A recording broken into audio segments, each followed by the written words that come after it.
The air was thick and heavy, filled with the hum of insects and the distant echo of waves crashing against the reef. Somewhere in the green maze of the Pacific, a squad of U.S. Marines pushed through the jungle, boots sinking into the damp earth, rifles raised and senses sharp. The war had taken them from one nameless island to another, small dots on the map, but each a brutal struggle for survival. Private James Keller led the way, machete in hand, slicing through the vines that hung like curtains. His uniform was soaked with sweat, his face streaked with mud. "Feels like this island's trying to swallow us whole," he muttered. Behind him, Corporal Ellis chuckled. "Yeah, and we ain't even seen a Jap yet." The men were scouting the remnants of a recently overrun Japanese position. Palm leaves and bamboo huts marked the outskirts of an abandoned camp. Empty ammunition boxes, rusting mess tins, and torn banners bearing the red sun told the story of soldiers who had fled or died only days before. Then, from behind a cluster of ferns, Keller saw something that made him stop. "Hold up," he said. "What the hell is that?" At first, it looked like a piece of metal debris, half buried in the mud. But as they stepped closer, the shape became clearer. A small turret, a gun barrel, and the unmistakable outline of a tank. "No way," Ellis whispered. "They had armor out here?" It was a Japanese Type 95 Hago light tank, abandoned, tilted slightly to one side, its tracks half submerged in the soft jungle floor.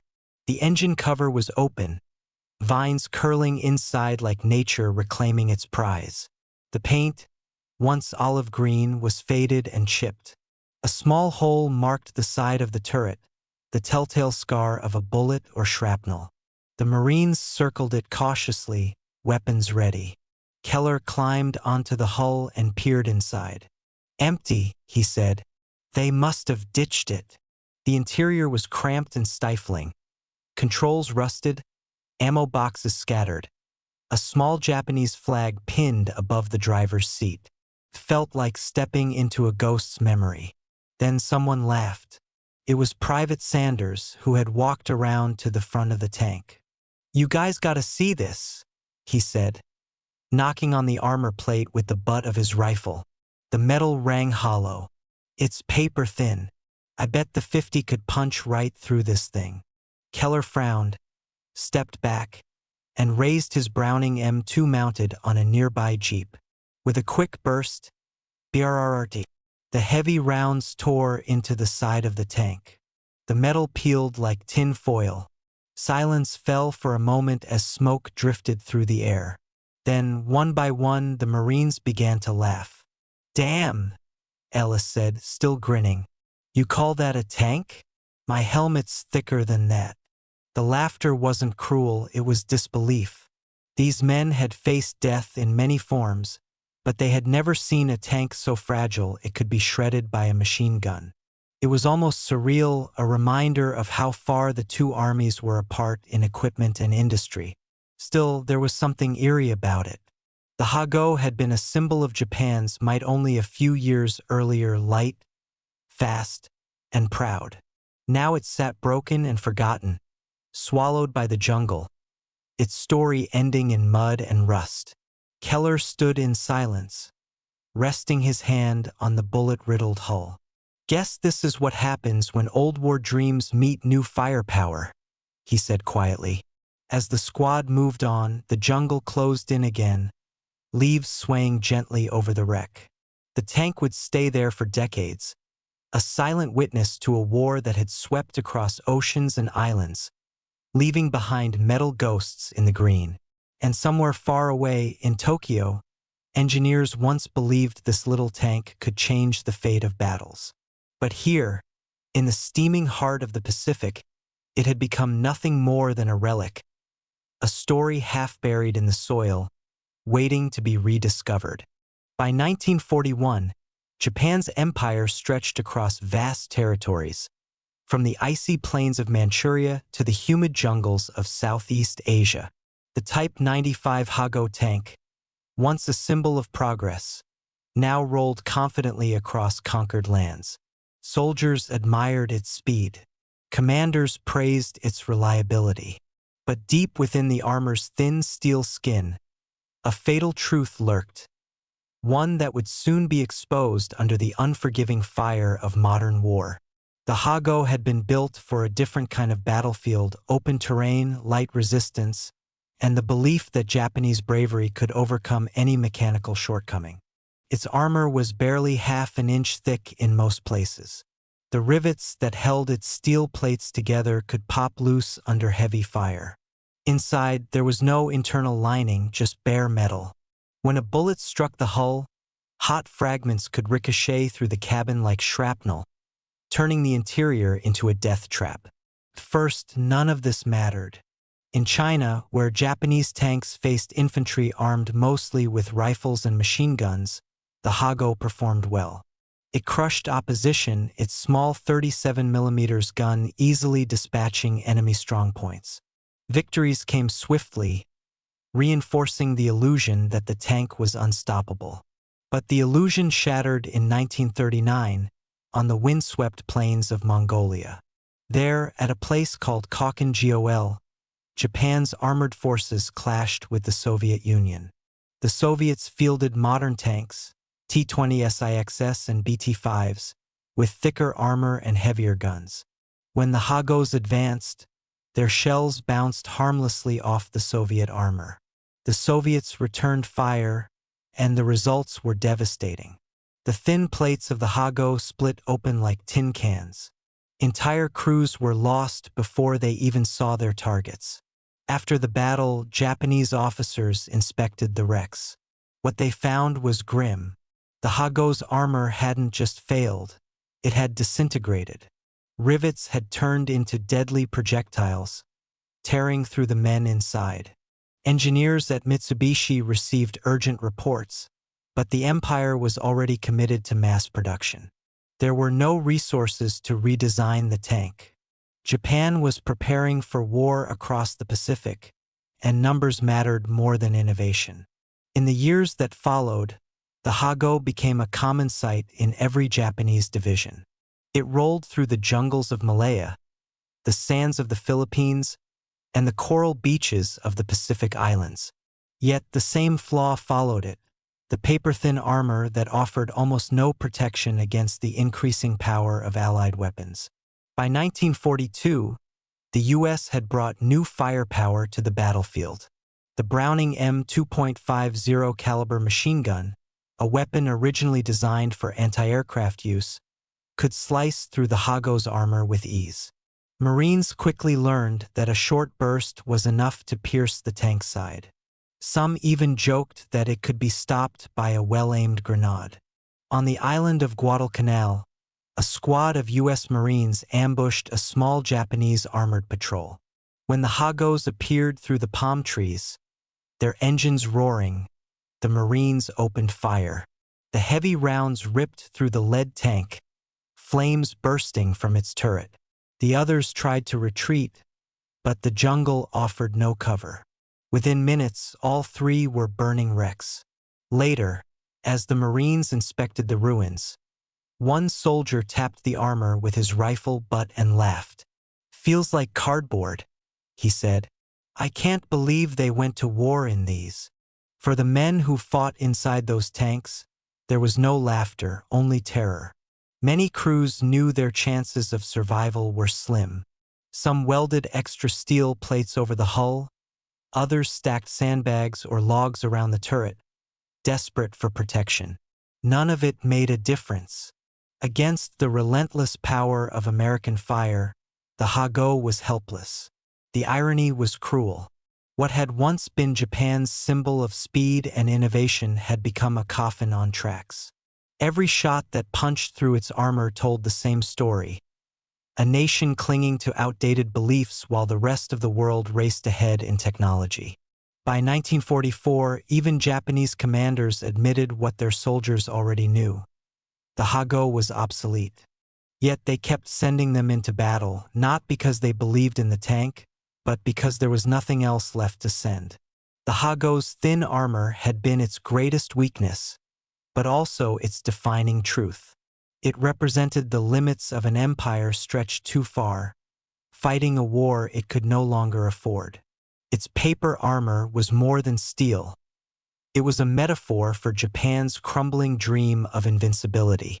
And soon, that dream would meet the unstoppable firepower of the United States.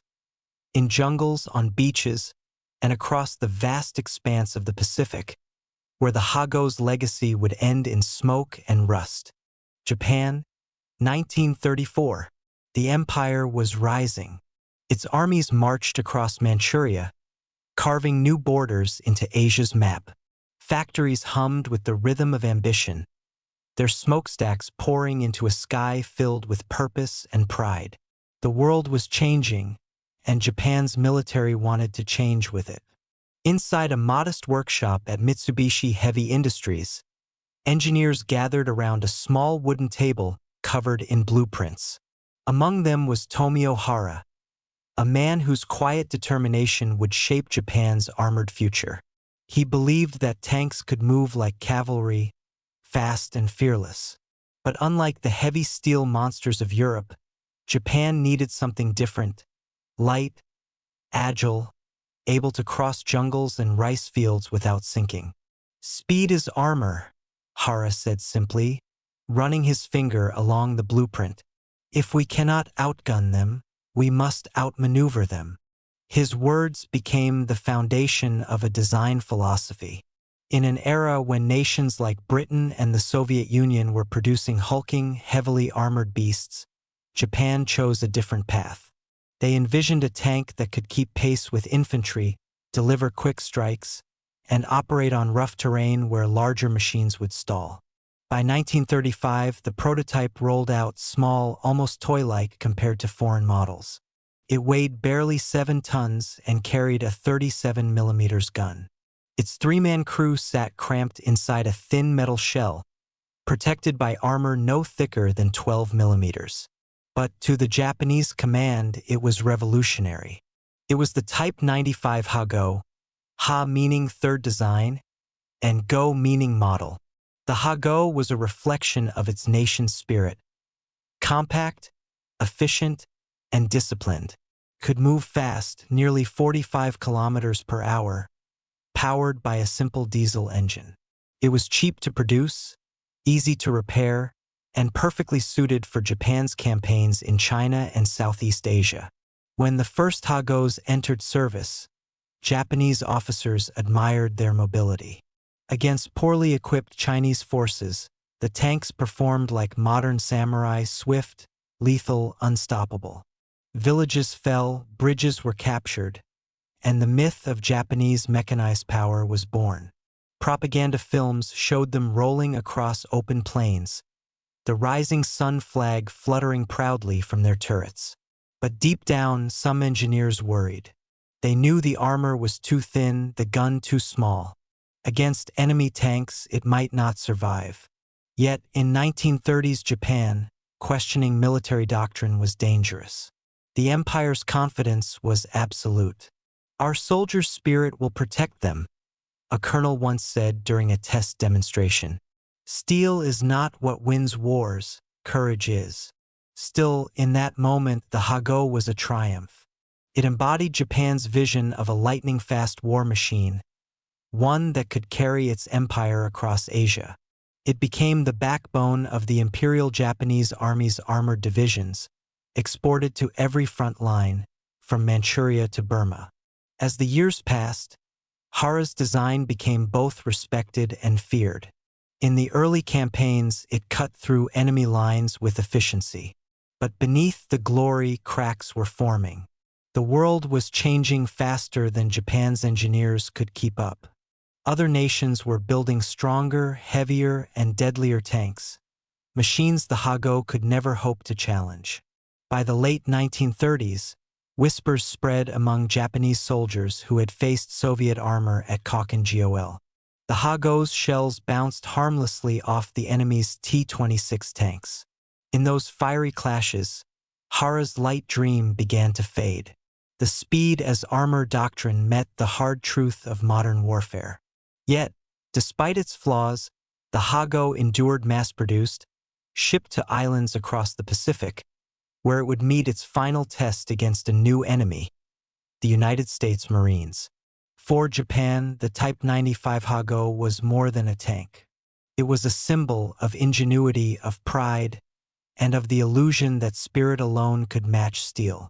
It was born in an age of confidence, forged in a time when the empire believed it could conquer the modern world. No one in that Mitsubishi workshop could have imagined that, just a decade later, the same machine would lie rusting in the jungle, riddled with .50 caliber holes, and laughed at by the very men it once sought to destroy. By 1942, the Pacific War had become a brutal contest of endurance and technology. Japan's once celebrated Type 95 Hago tank now rolled into battles far beyond what it was ever designed for. On paper, it was still a capable light tank, fast, maneuverable, and dependable. But in reality, it was facing a new world of firepower that would expose every weakness it possessed. The Hago's 37mm gun, once effective against light fortifications and trucks, could barely scratch the armor of American tanks. The US M3 Stuart, itself considered a light tank, was still twice as durable and carried a 37mm cannon of its own with better optics and higher velocity. And beyond the Stuart loomed the M4 Sherman, heavier, deadlier, and nearly untouchable to the Hago's small gun. The first time these machines met, the results were one-sided. On the Philippine island of Luzon in 1942, Japanese tank crews rolled confidently into battle, believing their speed would win the day. But when they encountered the Stuarts of the U.S. 192nd Tank Battalion, reality hit hard. The American shells tore through the thin armor of the Hago like it was paper. In one engagement, a single American tank destroyed 4 Hagos in under 2 minutes. Reports from the battlefield told the same story. Japanese shells bouncing harmlessly off enemy armor, while American fire burned through Hago hulls with terrifying ease. Even the .50 caliber machine guns mounted on U.S. Jeeps could disable them, hitting fuel tanks or igniting the thin metal exterior. What Japan had once called a mobile spearhead now looked more like a moving target. Still, the Imperial Japanese Army refused to abandon its doctrine. They believed surprise, maneuver, and morale could compensate for inferior technology. Commanders ordered tank assaults through dense jungles, hoping the terrain would favor agility over brute force. But the Pacific's jungles were no friend to machines. Engines overheated, treads jammed with mud, and the Hago's thin armor offered no protection against hidden bazooka teams or aerial strafing runs. On Guadalcanal, a desperate night attack became a lesson in futility. Japanese tanks charged through the dark, headlights off, guided only by moonlight and memory. The Marines waited, dug in, patient, silent. When the first Hago crested the ridge, U.S. gunners opened fire. The heavy rounds from M2 Brownings and 37mm anti-tank guns ripped through the advancing column. Flames illuminated the jungle as tank after tank exploded. One Marine later wrote in his diary, "They came out of the trees like ghosts, and we burned them down just as fast." Inside those tanks, the reality was horrifying. The crews had little chance to fight back. The 37mm guns' shells shattered harmlessly against U.S. armor, and when hit, the Hago often burst into flames within seconds. Many crews fought to the death, not out of choice, but because their hatches jammed under impact, trapping them inside their burning machines. By 1943, the pattern was clear. The Hago could not compete. American tanks and anti-tank weapons had grown too powerful. Even infantry carried bazookas, recoilless rifles, and grenades could pierce its armor. In response, Japanese mechanics improvised crude defenses, logs tied to the sides, sandbags on the turret, extra tracks welded to the hull. None of it worked. The thin plates simply couldn't withstand modern firepower. Yet, despite everything, the Hago continued to fight. Not because it was effective, but because Japan had no alternative. Industrial shortages, Allied bombing, and limited steel supplies meant the army had to use what it already had. The Hago, outdated and outgunned, was sent to hold islands it would never escape from. For the men inside, every battle was a test of courage over logic. They faced Shermans that could destroy them before they even came within range. They faced skies filled with American aircraft, each capable of turning their tank into molten wreckage. And still they fought, bound by duty, pride, and the desperate hope that one day, spirit might overcome steel. But war does not honor hope. In the end, reality always wins. The Pacific battlefields became graveyards for the Hago, its shattered hulls left to rust under the tropical rain. The Japanese command once believed that speed and willpower could replace armor and firepower. By 1944, those beliefs lay buried in the same soil as the men and machines that had carried them. The Pacific War had entered a new, vicious stage. The jungles, beaches, and coral ridges of islands like Guadalcanal, Tarawa, and Saipan had become the testing grounds for two opposing forces: the United States Marines, armed with modern weapons and air support, and the Japanese Imperial Army, clinging to outdated machines like the Type 95 Hago. When the Marines first heard the rumble of Japanese tanks on Guadalcanal in late 1942, many were caught by surprise. "Tanks? Out here?" one sergeant muttered, tightening his grip on a Browning machine gun. The jungle didn't seem like a place for armor. The ground was soft, the trees thick, and the air choked with humidity. Yet, in the darkness of that night, the faint metallic clatter of treads echoed closer. The Hagos were advancing, a small company, maybe a dozen tanks, crawling through mud and roots. The Japanese crews believed they would break through the Marine line with speed and shock. They didn't realize that their greatest weakness was about to be exposed. As the tanks crested a ridge, U.S. spotters called out targets. "Hold your fire," came the order. The Marines waited until the first Hago was less than 50 yards away. Then, all at once, the jungle erupted. The heavy .50 caliber machine guns roared, their tracers cutting through the night.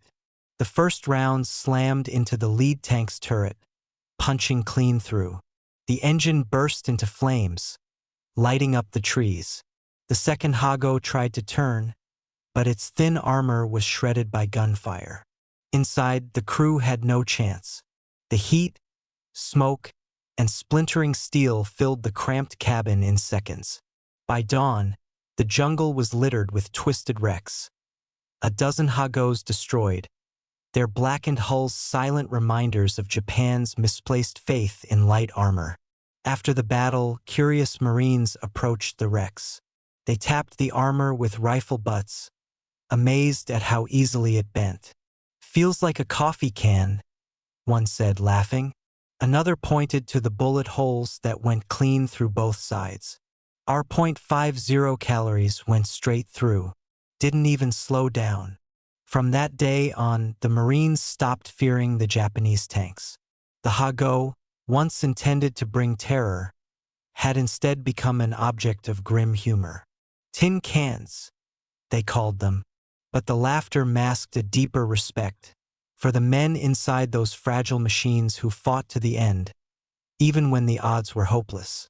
As the war moved north through the islands, the encounters repeated themselves.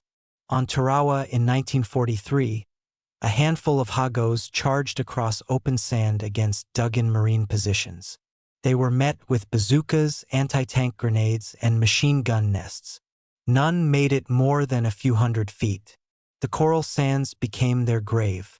On Saipan in 1944, the Japanese launched one of their last great tank charges, over 40 Hagos leading infantry in a desperate banzai attack. The night sky glowed red with tracer fire. The Marines stood their ground, the barrels of their Shermans and machine guns flashing.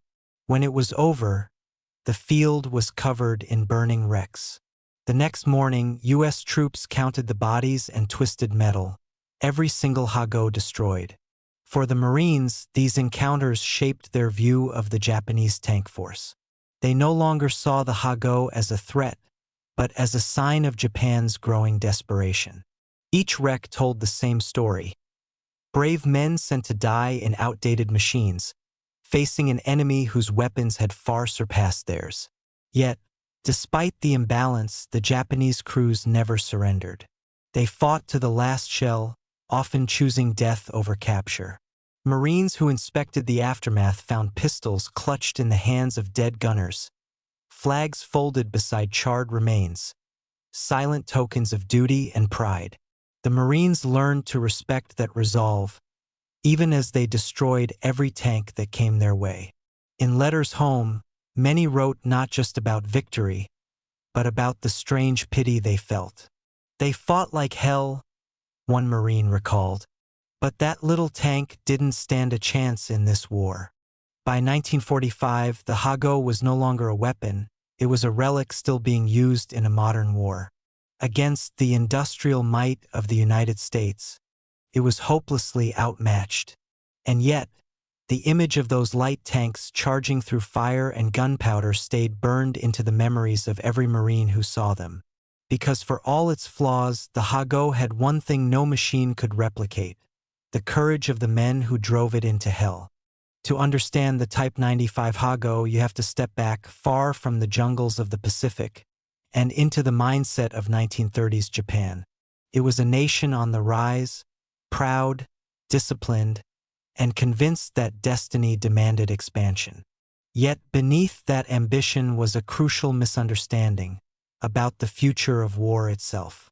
When Japanese engineers began designing the Hago in 1933, they weren't thinking about fighting Americans or British forces on island beaches.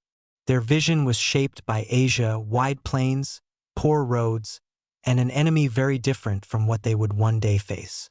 The tank wasn't built for power, it was built for mobility. Japan's military planners believed speed was everything. Their doctrine said that tanks weren't meant to duel other tanks. They were meant to support fast-moving infantry, crush resistance, and exploit chaos. Every kilogram mattered. So the engineers stripped away anything unnecessary: thicker armor, heavier guns, complex transmissions. The Hago had to be light enough to cross bridges and rice fields, easy enough for a small crew to repair in the field, and fast enough to keep up with cavalry. It worked at first. In China, the Hago performed exactly as intended. Against poorly armed troops, it was unstoppable. Could roll through towns, scatter defenders, and keep the momentum going. In those years, Japan's commanders believed they had found the perfect machine. Cheap to build, easy to maintain, and fast enough to outmaneuver anyone. But that philosophy came at a deadly cost. The armor, just 12 millimeters thick, could barely stop rifle rounds. The 37 millimeters main gun was powerful enough for 1937, but by 1942, it was hopelessly obsolete. While Western nations were shifting toward heavy tanks and combined arms warfare, Japan doubled down on lightness, still thinking like cavalrymen, not tankers. Inside Japan's army headquarters, debates erupted. Some younger officers begged for heavier tanks, warning that the world was changing. But conservative generals resisted.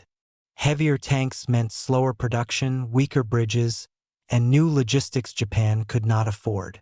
The empire's industrial capacity was already stretched thin. The Hago wasn't just a weapon, it was a compromise between ambition and reality. And that reality was brutal. Japan had no access to vast steel reserves or heavy manufacturing lines like the U.S. Detroit arsenal. Every tank required sacrifices, metal that could have built ships, bullets, or aircraft. The Hago's simplicity became its greatest strength and its downfall. Its riveted armor, though outdated, was easier to assemble. Its air-cooled diesel engine rarely overheated, even in tropical jungles. and its small size allowed it to be shipped easily to remote islands. On paper, it was efficient, but efficiency meant nothing when a .50 caliber bullet could pierce both sides. Still, within Japan's design halls there was pride. Engineers like Tomio Hara, the man behind many Japanese tanks, truly believed in the idea of speed over strength. To them, the Hago was elegant, a symbol of Japanese ingenuity. They didn't know they were building a machine that would one day be laughed at by their enemies. When the Pacific War began, Japanese officers sent the Hago into battle with confidence. It had served well in China and Malaya. On the open plains of Southeast Asia, it still had bite, defeating British light armor and terrifying unprepared troops. For a brief moment, Japan's design philosophy seemed vindicated.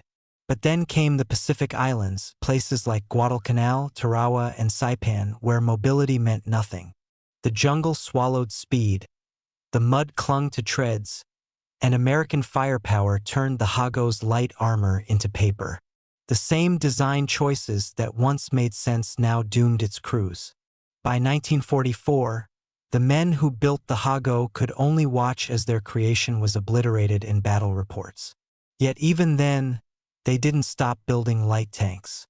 Japan's military culture, rooted in discipline and tradition, resisted radical change. The idea of mass-producing a heavy tank seemed almost un-Japanese, too Western, too wasteful, too industrial. And so, the Hago remained, outdated but loyal, a relic of a doctrine that could not evolve fast enough to survive. Looking back, it's easy to judge. But in the 1930s, the Hago made perfect sense. It reflected everything Imperial Japan believed about war. That victory came through spirit, not steel. Speed, not armor. Sacrifice, not technology. In the end, that belief, noble in theory, tragic in practice, was what doomed the Hago and the men who fought inside it. Because no amount of courage could stop a bullet that went straight through. The war in the Pacific was a nightmare of heat, mud, and exhaustion. For the Marines who fought it, laughter was sometimes the only weapon left against fear. And nowhere was that truer than the first time they met Japan's Type 95 Hago tanks face to face. Fragile machines that seemed almost out of place in such a brutal war. By late 1943, word had spread through the ranks. The Japanese tanks weren't invincible. They were light, thin, and terrifyingly easy to destroy. For battle-hardened Marines who had spent months facing snipers, banzai charges, and endless artillery, the Hago was almost a welcome surprise. Something they could finally laugh at. On Bougainville, a group of Marines found one abandoned in the jungle, half buried in mud and vines. The gun barrel drooped downward, the paint chipped away by humidity. A corporal climbed on top, banged the turret with his rifle butt, and yelled, "Hey, look! You could poke a hole in this thing with a screwdriver." The men roared with laughter. One pulled out a .50 cal ammunition belt, threaded it into his gun, and fired a short burst at the tank side. The bullets tore through both walls of the hull. "See?" he shouted over the ringing metal.